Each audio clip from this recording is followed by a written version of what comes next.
Le bouddhisme parle souvent de liberté intérieure. C'est même l'une des caractéristiques de quelqu'un qui atteint à l'éveil. Alors, encore faudrait-il s'entendre sur le sens du mot liberté. Une fois, j'ai entendu quelqu'un qui disait « Pour moi, la liberté, c'est de faire tout ce qui me passe par la tête sans que personne n'y trouve rien à redire. » Du point de vue du bouddhisme, c'est d'être l'esclave de toutes les pensées qui traversent votre esprit. Ce n'est loin d'être la liberté. La liberté, c'est plutôt avoir une vraie maîtrise de son esprit.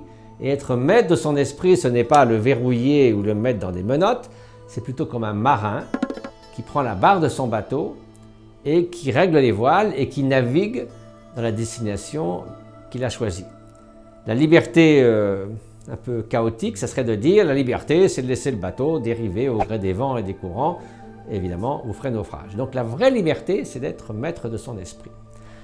Et cette liberté, donc, c'est aussi de ne pas être l'esclave de nos propres enchaînements mentaux, de nos émotions perturbatrices.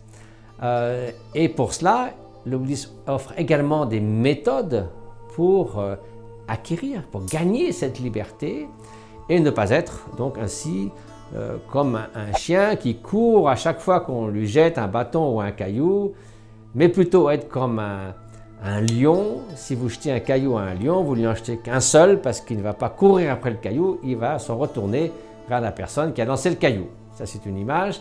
Il ne s'agit pas de bloquer les pensées, ni de les encourager, mais de les laisser se défaire à mesure qu'elles surviennent. Donc, si une pensée d'animosité survient, un peu comme un dessin à la surface de l'eau qui s'estompe à mesure qu'on le dessine, elle survient, vous la regardez, vous la laissez passer, elle n'a plus laissé de traces, vous avez préservé votre liberté intérieure. Donc c'est un concept très important que d'être affranchi du joug des émotions perturbatrices, des enchaînements mentaux constants, de la distraction et de tout ce qui finalement maintient cette confusion mentale, cette ignorance et par là même cette souffrance.